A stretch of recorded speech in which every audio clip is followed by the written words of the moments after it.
విద్యార్థులు కావచ్చు, యువత కావచ్చు, రైతులను కావచ్చు, విద్యార్థులను, యువతను, రైతును, మహిళలు అన్ని వర్గాలని సంతృప్తిపరిచే విధంగా మేనిఫెస్టో రూపొందించారనేది జనసేన నాయకులు సంబరపడతారు. దీన్ని మీ విషయం చెప్తారు. ఈరోజు మా నాయకుడు పవన్ కళ్యాణ్ గారు ఒక అద్భుతమైన ప్రసంగం.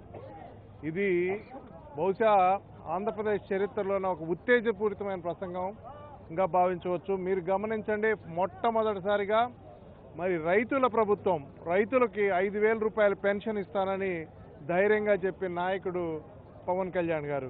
మరి రైతులకు ఎంత ప్రాధాన్యత ఇస్తారే, రైతే రాజు అంటూ మరి 5,000 రూపాయల పెన్షన్ రైతులకు ఇస్తానని ధైర్యంగా ప్రకటించారు. అదేవిధంగా కామన్ స్కూల్స్, కులాలు మతాలు లేకుండా కామన్ స్కూల్స్ ఏర్పాటు చేస్తామన్నారు.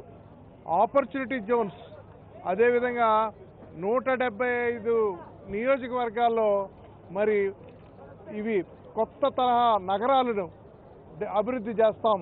రాష్ట్రంలో 130 కొత్త తరహా సెల్ఫ్ సస్టైనబుల్ సిటీస్ని డెవలప్ చేస్తాం.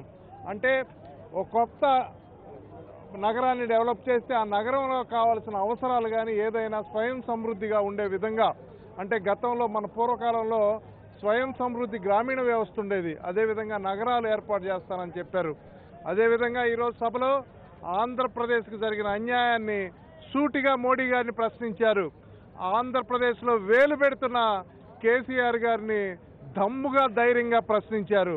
మరి కేసీఆర్ గారితో, మోడీ గారితో దొంగ నాటకాలు ఆడుతున్న జగన్ గారిని ఇది న్యాయమా, ఆంధ్ర ప్రజలను ఇబ్బంది పెట్టడం ఇదేమి న్యాయమని ప్రశ్నించారు. నేను బీసీలని, దళితుల్ని అని వేరు చేయను, బీసీ సభలు పెట్టను, ప్రజలందరూ సమానమే అని ధైర్యంగా చెప్పారు. మరి రెల్లి కులస్తుల బాధలను చూసి వారికి కావాల్సిన అండగా ఉంటానని చెప్పారు. మత్స్యకారుల కోసం, మత్స్యకారులు వారికి కావాల్సిన ఫిషింగ్కి వాళ్ళు వెళ్ళేటప్పుడు వాళ్ళు ఫిషింగ్కి, వేటకి వెళ్ళని కాలంలో రోజుకు 500 రూపాయలు ఇస్తానని ధైర్యంగా ప్రకటించారు.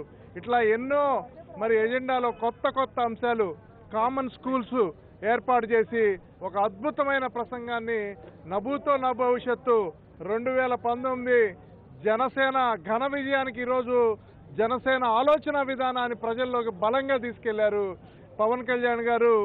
అప్పుడెప్పుడో చికాగోలో వివేకానంద స్వామి ప్రసంగించారంట.